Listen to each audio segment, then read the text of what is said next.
Hey y'all, hey, what's up? Welcome to another episode of the Sacred and Profane podcast. This is actually a re-record of Frequency Wars. This is the 35th,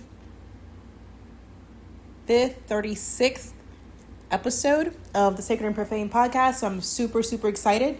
And it's a re-record because a number of people told me they couldn't hear this original recording. So I'm back recording it. Different environment, different setup.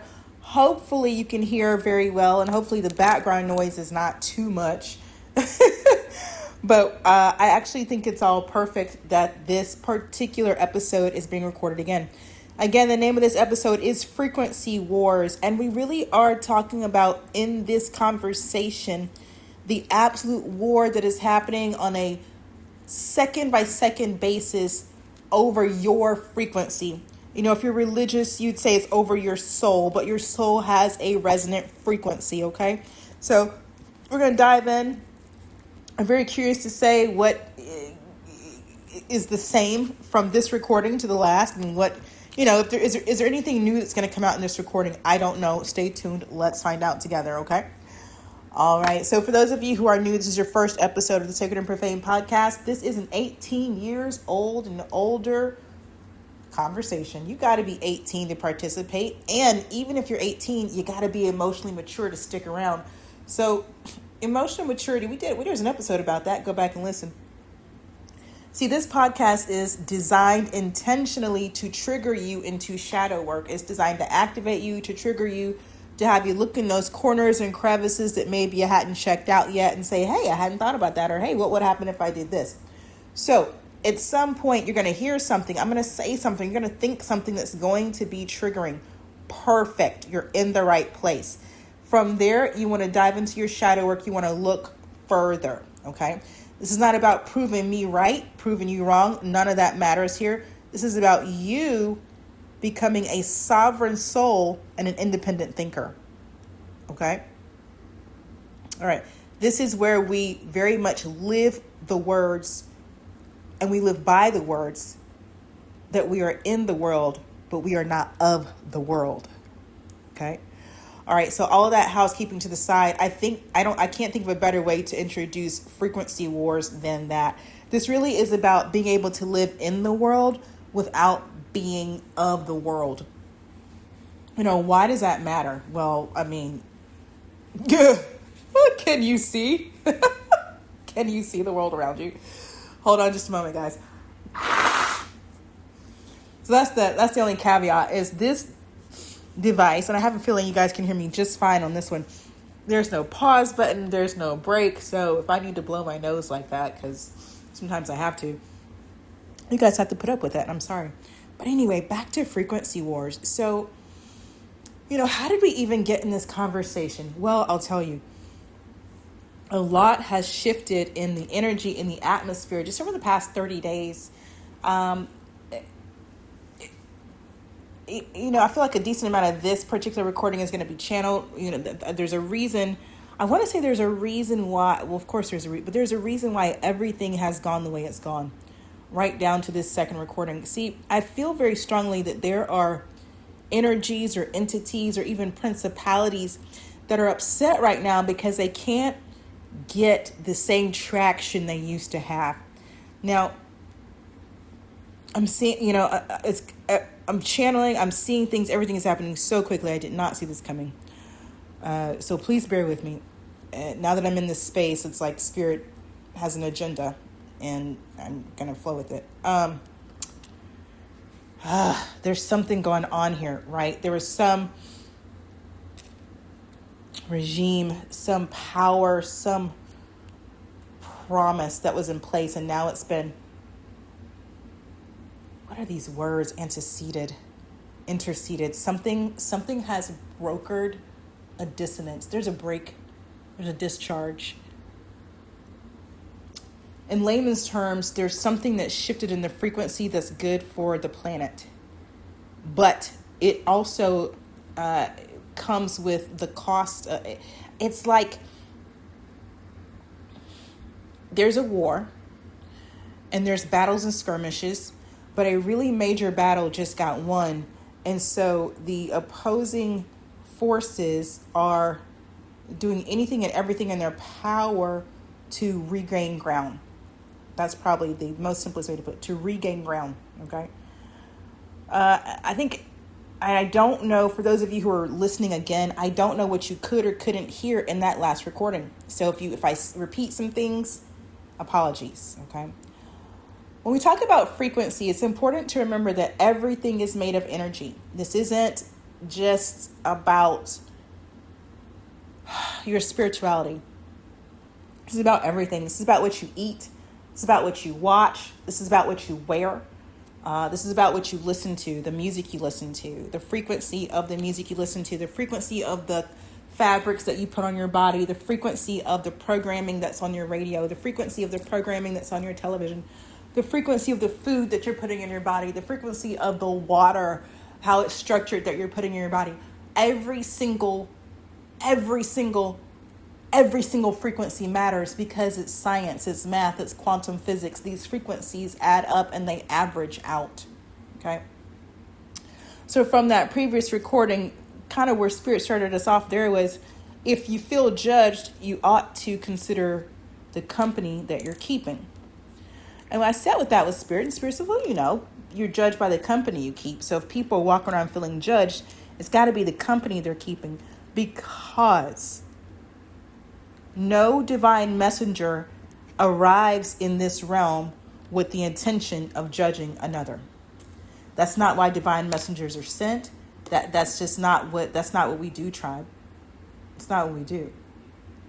Even those of us who are spiritual judges, because of the title and authority we hold, we still don't walk around judging people. We simply observe what is happening. The divine witnesses through us and the divine judges. Okay. We can call judgment. That is to say, we can lift our voices to heaven and say, hey, there's some bullshit happening down here. We call judgment, and the divine will send the appropriate forces to interact with the situation that we're calling upon and determine the best outcome, the spiritual court and all that. But again, even Yeshua says, he didn't come to condemn the world. He didn't come to judge anybody. He came so that life can be had more abundantly. So as I sit with these conversations with Spirit's like, okay, like really check your environment, check the company that you're keeping if you're feeling judged. The other thing, just sitting on my deck in this conversation, sitting with Spirit in this conversation, Spirit says, what do you think about abundant life? Now, I'm from the South, and I grew up and all, Christian and all that. And how many churches are called Abundant Life Church and Abundant this? I was like, well, Abundant Life, that's really cute. I think there's a song about it they sing on Sunday mornings. But I'm a gardener, see, and I'm surrounded by all of this stuff around my deck as I'm having this conversation with Spirit yesterday. And Spirit said, well, look at Abundant Life and tell me what you see. Now, I've got a couple plants on my deck. And you guys know how I love my garden. Got a couple plants on my deck that I transplanted earlier in the season. And so they've had a really challenging time getting themselves sorted out in this heat, in this sun. Okay. And I've done all the things. I've fed them, watered. I'm baby. I baby my plants. I'm my plant babies. Y'all know we good. Now, one of them in particular is making such a strong rally, such a strong comeback. You can actually see all the old dead leaves kind of curling up as the new green, fresh leaves uncurl and unfold and unroll. Okay. Now, something that plants taught me years ago. So I've been a gardener, indoor, outdoor gardener for decades. About 10 years ago, I went to go prune an indoor plant, and the plant scolded me. It was an ivy, a pothos. And she said, no, don't you do that. And I was going to take that yellow, the yellow off. And I said, no, I'm not done with it. Now, in my little human world, of course, she's done with it. That leaf is yellow and all, blah, blah, blah, blah. And the ivy says to me, I'm not done. I'm still learning from that. And then that made sense to me. And I said, oh, okay, that makes sense. I mean, yeah, because a leaf turns from green to yellow to brown. And so when it's brown, that means you're done.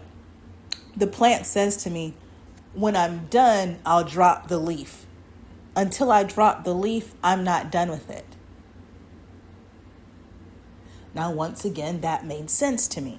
It's not what I was taught as a gardener, right? I was absolutely taught to prune all the dead away and blah, blah, blah, blah, blah. That's what I was taught by a human. Another person taught me that. But a plant taught me that it is done when it lets something go. That's when it's done. If it hasn't let the leaf go, if it hasn't dropped that leaf, it ain't done with it. Now, that made sense to me. And so I'm looking at this plant and this planter, and I'm looking at these dead old leaves kind of curled up, like the Wicked Witch around these bright new leaves. And I'm thinking to myself, okay, that's good. We've got good new growth. That's really, really good. And I'm just kind of being with it. And Spirit says again, so what do you see about abundant life?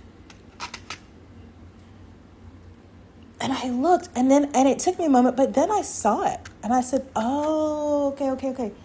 To actually have abundant life, you have to let go of all the old dead stuff that's around you. You have to. Like the plants, it's crucial that we learn from what's yellow, what's brown. It's crucial that we learn the lessons from the past, but it's also just as crucial that when it's time to let go, we let go. So that there's room in the container, so that there's room in our storehouse, so that there's room in our home, so that there's room in our soul, in our mind, in our body, in our spirit for the new growth.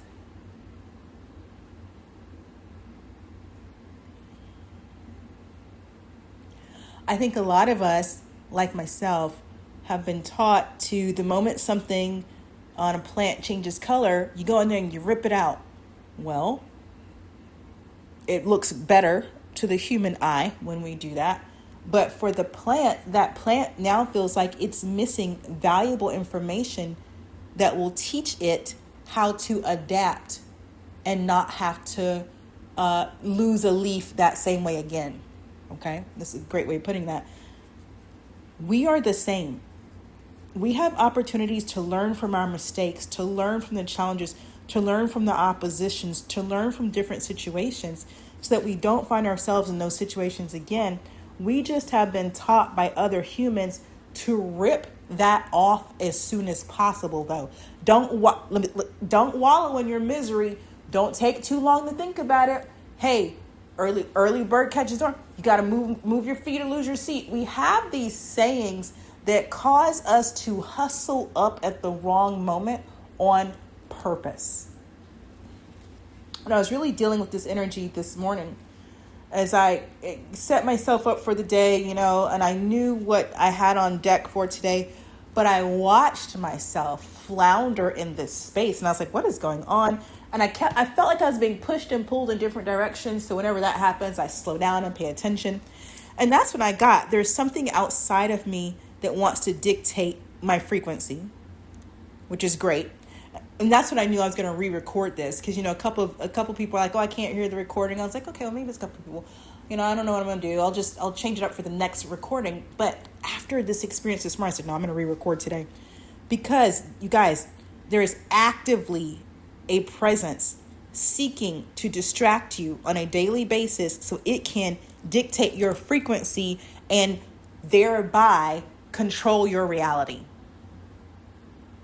That's just that is the long and short of what this episode is about, what we're talking about, what the challenge is. I think I'm going to give you homework. I think I gave you homework in the last one. I don't know if I remember, but that's what this is about. There is a force external to you that is actively every second of every day seeking to control you, your thoughts, your actions, your emotions, everything about you is seeking to control everything about you. and it's insidious. It's everywhere. It's you're not going to escape it. It's not like, oh, if I go to China, it won't be there. If I go to Spain, I won't find it. No. It's going to be wherever you go. It's an energy. It's a frequency itself. It's a frequency itself that is seeking to dominate whatever frequency you're on. And how it's doing that is it's seeking to keep your frequency low enough so that it is able to be dominated. Does that make sense to you? Does that make sense? Excuse me. I'm sitting inside. It's 90 plus degrees outside. And I'm having one of those days where the AC, my body's just like tired of AC. It wants to be outside, but it's too freaking hot. So my nose is running because of all the AC. But let's get back to the conversation at hand. Because some of you know what I'm talking about. Some of you are aware enough of your own frequency to recognize when something outside of you is trying to get in, is trying to influence your day. Some of you are not. That's why we're talking about it. Okay. So again, the foundation of this conversation is number one, everything is made of energy, and energy can neither be created nor destroyed. It can simply change forms. Number two, there are people on the planet who understand that. And so they are seeking to change the planet. How? Not by destroying this or creating that, simply by controlling the frequency at which you currently exist. Why? Because everything is made of energy. And if somebody can control your frequency, they can control your thoughts, they can control your emotions, and they can control your actions. Once they can control that about you, they can control the way you create your reality. The implications are vast. This energy, this entity, these entities never have to change themselves. All they have to do is continue to keep you in a low enough vibration so that you won't change either.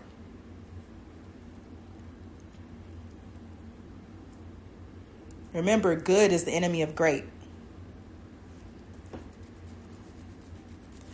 And we all live in a world that's good enough, where all something has to be is good enough. We live in a world, whether we realize it or not, that penalizes greatness. I've written blogs about this. I'll forever talk about this as someone who pursues greatness. I promise you. I've been on this track for 4 decades. The world that we live in hates greatness. Absolutely hates it. The universe, on the other hand, rewards greatness.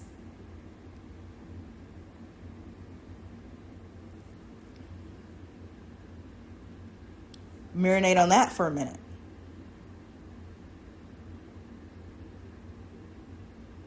See, there's a way that you were created to be. There's a way you were designed. There's a way you were meant to be moving on the planet. And the matrix, the system, whatever the heck you want to call it that you live in, stops at nothing to distract, derail, and diminish you from your divine blueprint. So you're in this war. Now you know.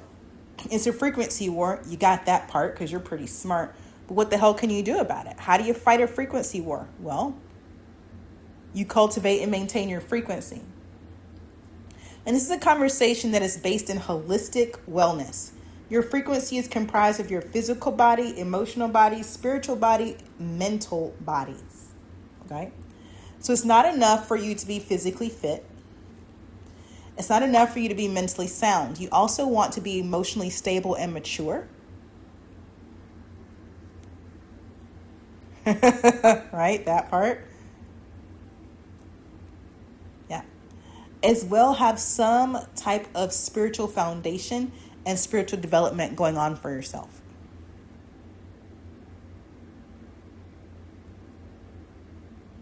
When you can account for yourself, that is, when you can become accountable for yourself physically, mentally, emotionally, and spiritually, now you are sovereign Now you are free, and now you can actually participate in this frequency war as yourself.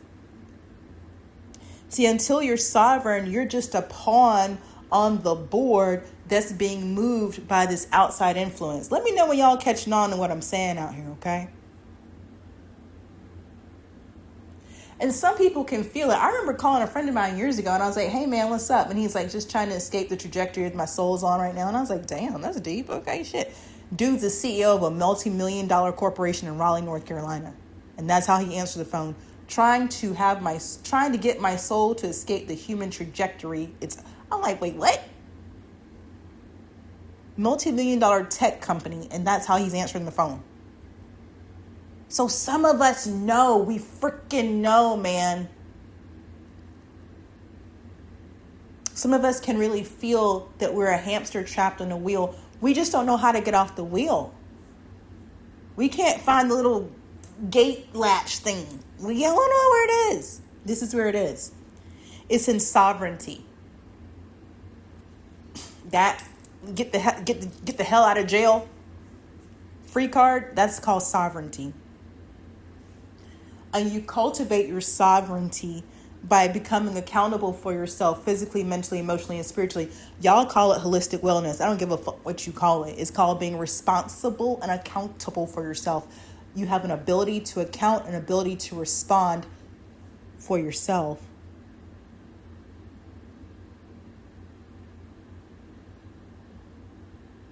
Now, when you actually take on physical, mental, emotional, and spiritual wellness, this is a full-time job. You're not going to have time to cheat on your spouse. You're not going to have time to beat somebody up in the parking lot after work. You're not going to have time to abuse your kids. You're not going to have time to cheat. You're just not going to have time for that shit, man. I'm telling you right now, you're not. Not if you're doing what I'm asking you to do. You don't have time for that shit. You can tell people, I don't got time for your shit. Just tell them, I don't got time for that shit. I got to be sovereign. Why? It's the only way out of the matrix, number one. Number two, you're not a real player in the game of life until you're sovereign. Okay? And if you don't know what I'm talking about, there's a podcast episode a year ago, something like that, like game, life is a game. Find that episode, listen to it. Okay? But you're not a real player until you're sovereign. You're really just a pawn on the board. And you understand that, don't you? Because even if you've got yourself physically sorted out, until you're sovereign, something mentally, spiritual, or emotional can still take you out. And that's the same across the board. Let's say you're emotionally stable. Well, then you're physical, mental, and spiritual. It doesn't matter how you spin the pie. Until you can account for all of your bodies, physical, mental, emotional, and spiritual bodies, you're not sovereign. You're not free. And you're available for somebody else to control. That's the nasty truth we don't want to talk about. But we see the impact. We see that there are people around us in society every day who are clearly being controlled by outside influences. We just don't want to talk about it, but I'll talk about it. These people are obviously possessed. Y'all know what I'm saying out here? These people are not. They are not in their right mind. They are not in charge of themselves. They're not in charge. No. They so far from that, they don't even know what the hell I'm talking about. No.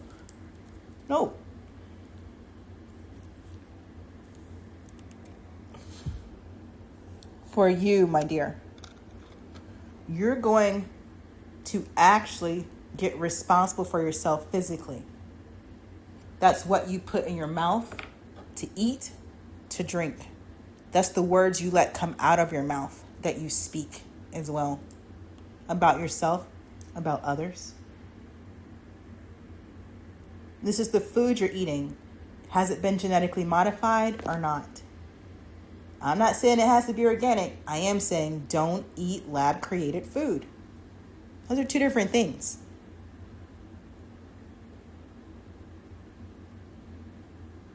If you know it's got all the chemical dyes and poisons, don't eat it. That's how they control your frequency physically, and it's how you can regain control of your body frequency yourself by managing what you put in your body, okay? Secondly is please drink clean, pure water every single day. See, water has memory, and if you can drink water that is structured water or is at least spring water, is clean, clear, pure water, it will help reset the cellular memory of your body to your divine blueprint.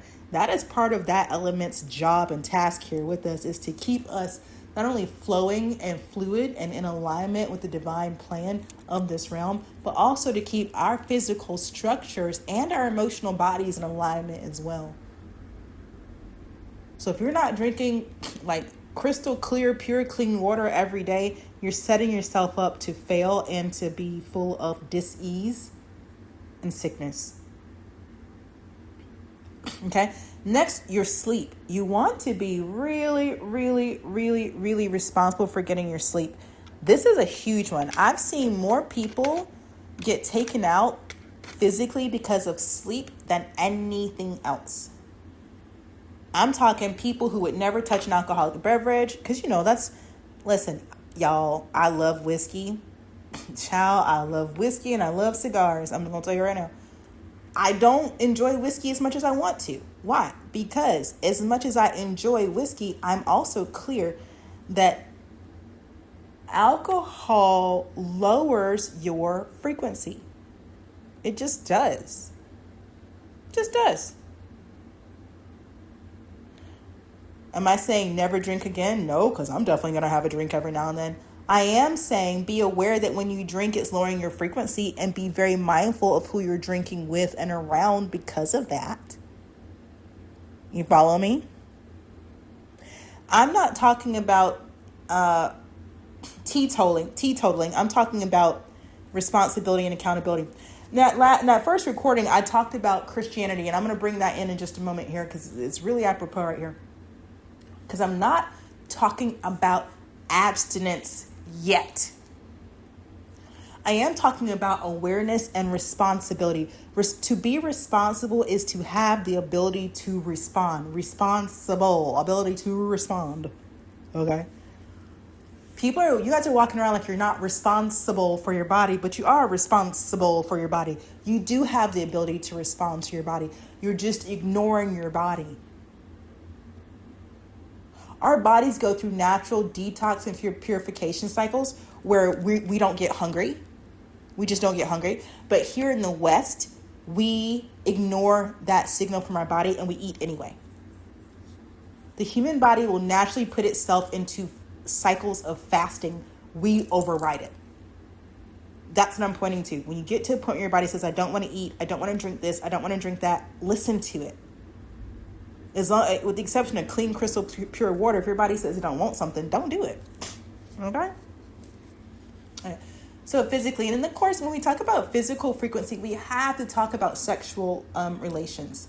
Nothing raises or lowers your physical vibration faster than sex. Now, the cool thing about sex, and guys, this is the Sacred and Profane podcast. Y'all already know what it is. The cool thing about sex is it not only is shifting your frequency physically, it's also shifting your frequency spiritually, emotionally, and mentally as well. That's one of the few acts that we have in this realm that can address all four of your bodies and either raise your frequency or lower the frequency of all four bodies simultaneously. That's why sex is so pivotal. That's why sex is so important. And that's why sex is so constantly under attack. Okay? That's why we were lied to about sex, what it is and what it ain't, what it does and how, or all of that. We were sold a bag of BS, doo-doo, about what sex is and or isn't, because of how important it is, because of what a game changer it is. Again, back to the beginning. If you put to the case that you're living in a world where outside influences want to dictate your thoughts, feelings, and actions, and thereby control your reality by controlling you, then you can understand why sex, because of its importance and its power of being able to shift your frequency up and down of all four bodies simultaneously, you can understand why sex was hijacked so early on, can't you?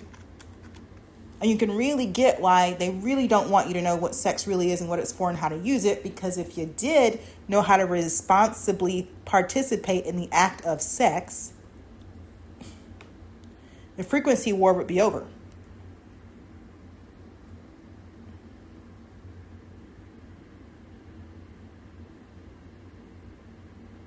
They don't want that.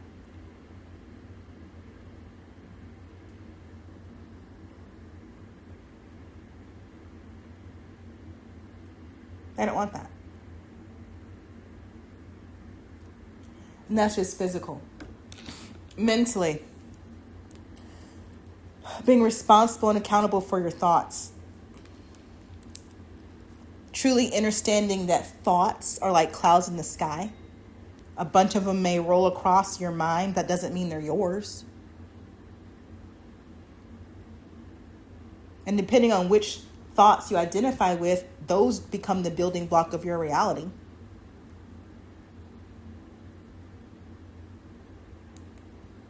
Mental wellness is huge. This was probably my first stumbling block on my own path, was mental health. So I'm very passionate about mental health, very passionate about helping others maintain, cultivate mental health and maintain their mental stability, because I've learned that although it's a frequency war, the battleground is our mind. The battleground is our mind. The impact of the war, right, shows up in our bodies.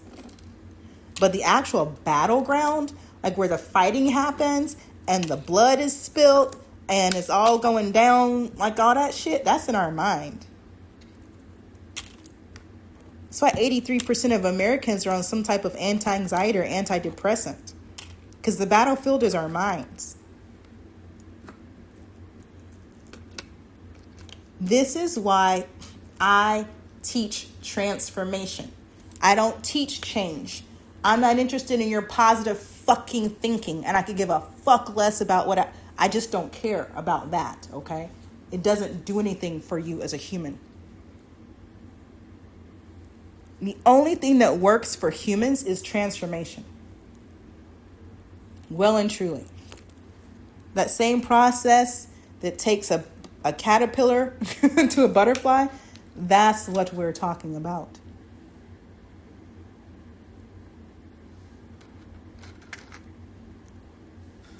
That's it. That's what matters. That is what.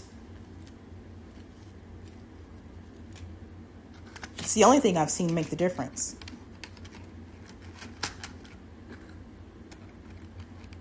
And it's not because humans are so fill in the blank. Okay. Oh, if humans were better, if humans weren't this, that's real cute. No. That's more propaganda. Please don't believe that shit. The challenge is that humans have a formidable enemy. You see, the enemy wants you to think that the problem is you being a human and being alive. Right? If you weren't such a bad human, if you weren't alive, none of this would be going. That's crazy. But you got to get that that's a part of the play. To make humans feel like they shouldn't be here, to make humans feel like there's something wrong with them. No, humans were intentionally designed to be in this realm. And as a reminder, each and every one of you is fearfully and wonderfully made. So anything that is telling you you shouldn't be here, that's a lie. That's a part of the opposition that is so strong. And that's why humans are struggling the way humans are struggling. Not because humans are flawed, not because there's something wrong with humans, because you are living in a world where the enemy, where you have an enemy that is hidden from you, but runs the world through you. I mean, it's like you don't stand a chance.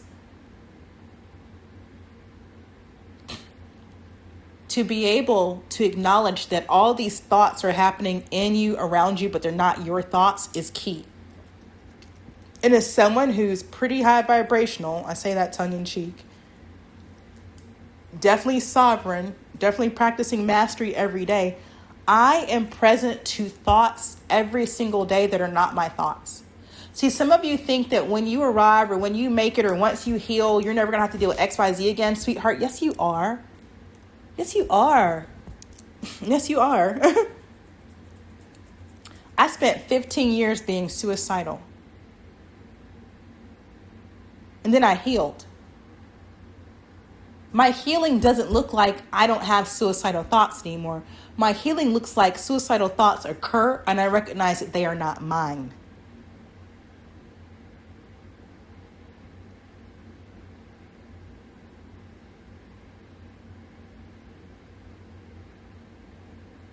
I don't know who needs to hear that, but I'm going to say it again.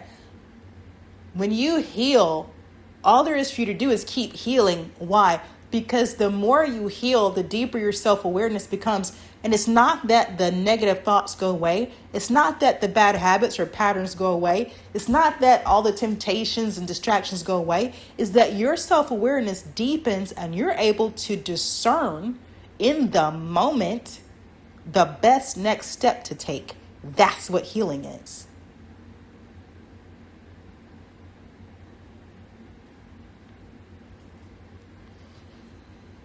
Emotionally, we've all been wounded. We were raised in a society that did zero when it comes to emotional maturity, emotional stability. This is really where your frequency is maintained and cultivated, is in your emotional body. You know, one of the ways that I really love working with my emotional body is through the element of water, because you guys know the elements by now. And if not, I've got not one, but 2 classes coming out for you guys where we use the elements to dive deeper into spiritual work, because I feel like that's really helpful. The first one I've got for you guys is a quantum manifesting masterclass where we go through the elements to manifest. So a really great way to get you grounded in this work, okay? But I'm going to give you guys another one where we really break down each of the elements and have you work with them separately in relationship to that part of yourself, so you can really take mastery on at this level. But when we talk about emotional work, you know, water is one of the best tools you have. And that's why I ask you, please drink your clean, pure water every day. I'm not going to tell you how much to drink, okay? You know how much you should be drinking. But definitely drink what you can every single day. Why? It'll help release stagnant emotions in your emotional body. Of course, it helps to flush and clear toxins in your physical body. It helps to clear out stagnant and stale things in your mental body. Yeah. And then spiritually, water represents spirit, like the Holy Spirit. So when you take water in, you're literally being refreshed spiritually, mentally, emotionally, and physically. It's not optional. Okay. Now, there's a lot we can say about emotions. I'm not going to, because we literally just did emotional stability in the last episode of the podcast last month. So let's go back about a month and you'll see it. It's called emotional damage. So drop into that, enjoy that conversation, and just know that if there is an underpinning to all 4 of your causal bodies working together, it would be your emotions. Okay. Which is, again, why in this frequency war, it's your emotional body that is so heavily bombarded from the moment you wake up. From the moment you wake up to the moment you go to sleep, it's your emotional body that's being pulled on, fired on, you know, shots fired on, dragged down, ran amok, all of it. You know, whether it's a headline news, something that punches you in the gut, or that text message or email from the ex or the job, or something is attacking your solar plexus from the moment you wake up, seeking to keep you quiet, seeking to destroy your confidence, seeking to take your willpower away. See, your emotional body is the seat of your willpower as well. Willpower is decidedly feminine. If you talk about people who are strong-willed, that is a feminine attribute. Willfulness is feminine, believe it or not. Okay, so the fact that woman is subjugated around the world, the fact that we have all this violence in women, it goes hand in glove with the fact that we're born into a world that gives us zero emotional training. It does that on purpose. Why? Because if you can be emotionally stable, there's nothing you can't handle. And they don't want your opposition doesn't want you handling everything with grace and ease. They want you overwhelmed. They want you in chaos, and they want you in confusion. Why?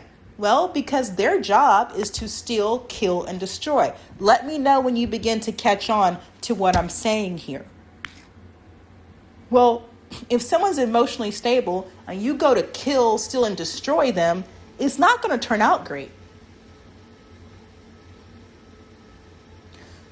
That person is likely going to discern what you're doing before you do it. They're going to peep game. It's just hard to come up on that person. Now, if someone's overwhelmed, tapped out, sleep deprived, upset stomach, headaches, all that. Oh, it's real easy to steal, kill, and destroy that. Oh, yeah, that's easy. That's no problem. Can you see? This is why. This is why. So I told you, touch on Christianity, and I will, but really quick, that brings us around to our spiritual body. And this is, again, I grew up in the States, so we didn't get spirituality, we got religion here. So I'm going to bring Christianity in. I was raised Christian, and by the time I was 8, I said, this ain't it. And so I was looking for anything else. And my parents were generous enough when I was 8 years old to let me go everywhere and try it all on. I've been to mosque, I've been to temple, I've been to synagogue, I've been to mass. I've done it all. So when I speak, I'm not speaking from over here, talking about over there. I'm speaking as someone who's had the luxury, really, it is a luxury, I do know that, especially as a woman of color, I've had the luxury and the privilege, because it is also a privilege, of attending sacred and divine ceremonies and rituals and rites and services and structures all over the world with people from all over the world. And I find beauty in all of it. And I'm not just saying that. I love Tarpanam. I'm not, look, the Hindus tell me I'm Hindu. I love their rituals. I get down with some Tarpanam. I love Mahalaya. I do.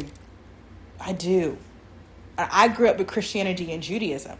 So I grew up with Passover, Hanukkah. I grew up with Rosh Hashanah and Christmas and Easter, right? And I matured into someone who discovered Tarpanam and Navaratri, Mahalaya. I didn't have these things before.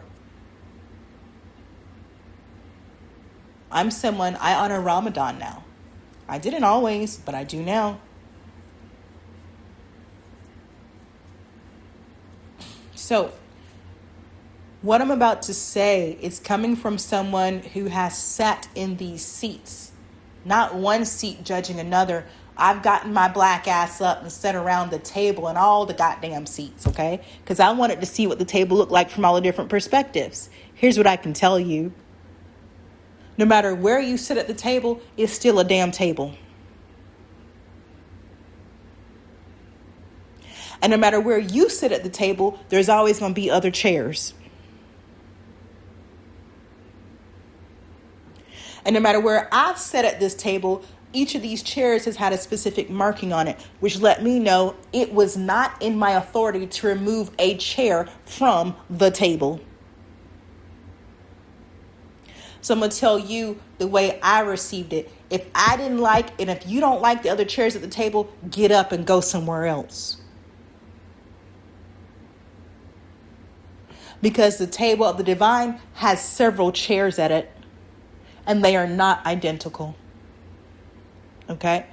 So that being said, when it comes to being responsible and accountable for yourself spiritually, it's really cultivating your discernment to look beyond the glamour spell of religion.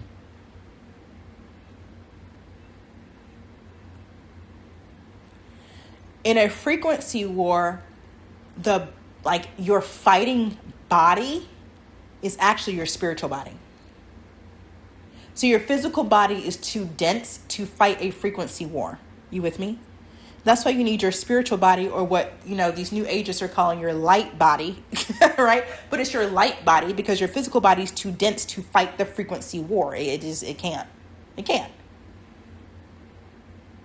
You have to maintain your physical body so that your spiritual body stays strong enough to fight the war.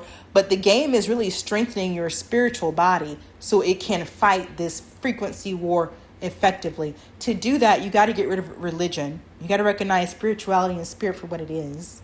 That's a whole different thing right there, right? And then you get into the realm of spiritual protection. And that's when I ask you questions like, do you have an ancestor altar? You ever talk to your ancestors? You know who your holy guardian angel is? Because, of course, before you can go fight this war intentionally, spiritually, you need some protection. You need backup. You need to know who your team is, right? So I'm going to stop this conversation here because I feel like we went really deep. We went really far, and it's perfect. But I wanted to get this message back out to you, hopefully in a frequency that you can hear now. And I don't think it's a mistake that the other one went the way it went. I think some things came out on this and that one, and something came out on this one. I think it's going to be perfect. I'm going to leave both of them up. I think I'm gonna call this one Frequency Wars 2. And I apologize for the recording quality of the last episode.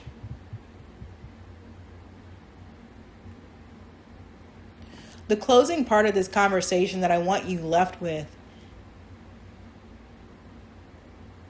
is, are you responsible and accountable for yourself holistically?